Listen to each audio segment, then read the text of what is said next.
Ministro Alexandre de Moraes cita conduta gravíssima e mantém 140 presos por ligação com atos terroristas em Brasília. Ex-secretário de Segurança da capital do país, Anderson Torres, fica calado em seu primeiro depoimento à Polícia Federal. Governo demite mais 13 militares da segurança de Lula. O ministro da Casa Civil anuncia: vem mais cortes ainda neste mês. Centrais sindicais pressionam e o presidente da República anuncia grupo de trabalho para debater valor do salário mínimo. O RB Notícias está no ar.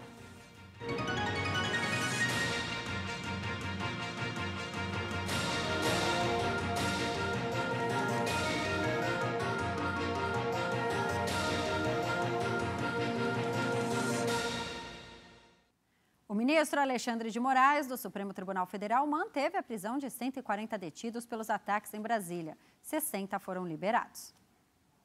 O ministro do Supremo Tribunal Federal, Alexandre de Moraes, manteve a prisão de 140 detidos em uma decorrência dos ataques golpistas aos prédios dos três poderes e liberou 60 pessoas com medidas cautelares. O primeiro grupo teve a prisão em flagrante convertida em preventiva. O ministro espera que até sexta-feira sejam analisados os casos dos 1.459 presos pelo ato. Ele começou a analisar na terça-feira os casos, depois de receber as atas das audiências de custódia entre os dias 13 e 17 de janeiro.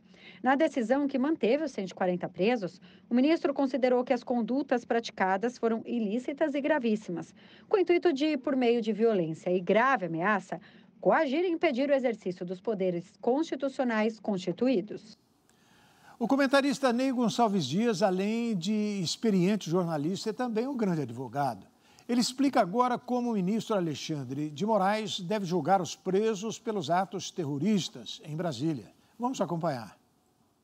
O que o ministro Moraes está fazendo é, de um lado, revogar as prisões daqueles que não devem ficar presos, mas com medidas cautelares. Por exemplo, não usar, proibição de usar celular, proibição de usar redes sociais, uso de tornozeleira, encontro com os companheiros daquele domingo e aqueles que vão ser iniciados com a prisão preventiva. São aqueles que deverão continuar presos. Aí o prazo é indeterminado, porque depende de uma série de atividades jurídicas, inclusive dos possíveis advogados de defesa. Mas são prisões indeterminadas até que um dia a própria Justiça revogue esta prisão preventiva. O ministro Aras disse que até sexta-feira ele deverá apresentar 200 denúncias contra os vândalos, mas que ele discorda do crime de terrorismo, porque ele entende, de acordo com o Código Penal, que o crime de terrorismo está muito ligado à xenofobia, à etnia, a raças e etc. Mas ele tem um rosário de crimes que ele vai denunciar de 200 pessoas que estão presas até a próxima semana, até a próxima sexta-feira. Na realidade, a Procuradora-Geral da República e o ministro Alexandre de Moraes têm até sexta-feira para uma definição acerca de 1.700 pessoas que estão presas em Brasília. O ex-ministro da Justiça, Anderson Torres, permaneceu em silêncio durante o seu depoimento à Polícia Federal. Antes das 10h30 da manhã desta quarta-feira, uma equipe da corporação chegou ao 4º Batalhão da Polícia Militar do Distrito Federal no Guará, onde o ex-ministro da Justiça do governo Bolsonaro está preso. Porém, Anderson Torres afirmou que não tinha declarações a dar aos investigadores. Os servidores, então, deixaram o local pouco antes das meio-dia.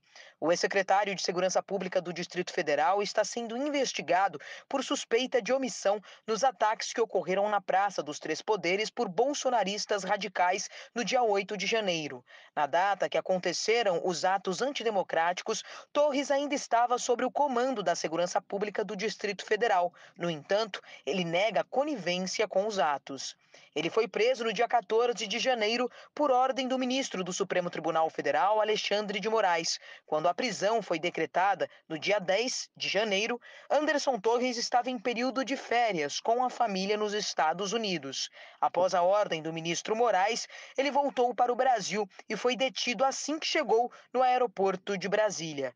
Recentemente, uma operação foi realizada pela Polícia Federal na casa de Anderson Torres, onde foi encontrado uma minuta de um decreto para instaurar estado de defesa no TSE, a fim de mudar o resultado das eleições de 2022. Torres afirmou que pretendia descartá-la. O governo Lula demitiu nesta quarta-feira mais 13 militares lotados no Gabinete de Segurança Institucional. A nova leva de exonerações ocorre em meio à desconfiança exposta pelo presidente. O Palácio do Planalto exonerou nesta quarta-feira mais 13 militares do Gabinete de Segurança Institucional, em meio a uma crise na pasta após os atos de vandalismo de 8 de janeiro. A nova leva de dispensas foi publicada no Diário Oficial da União, um dia após o Planalto ter dispensado 40 militares que trabalhavam no Palácio da Alvorada, além de outros fardados de áreas diversas do governo. O presidente Luiz Inácio Lula da Silva já demonstrou desconfiança com a atuação de militares que trabalham no governo. O GSI está envolvido em desconfiança por parte dos petistas, desde que Lula ganhou a eleição no ano passado. A pasta, então coordenada por o Executivo, tornou-se atribuição da Polícia Federal, até mesmo depois da posse. E a onda de demissões no governo federal vai continuar. Segundo o ministro da Casa Civil, Rui Costa, a troca de assessores faz parte de um movimento natural.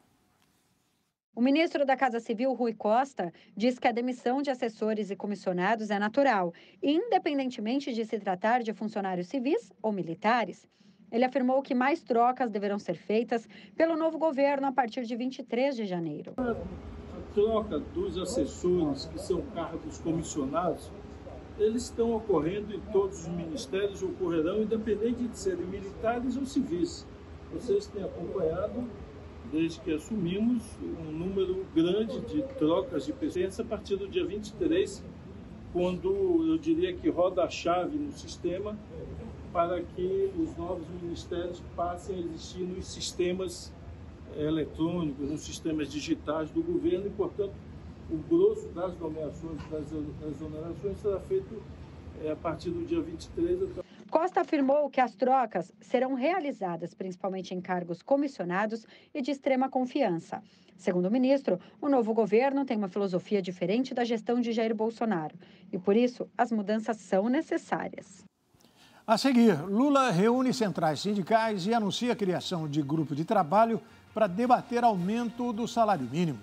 Hospedagem do presidente da República e de sua esposa Janja em um hotel de Brasília já custou quase R$217 mil ao governo.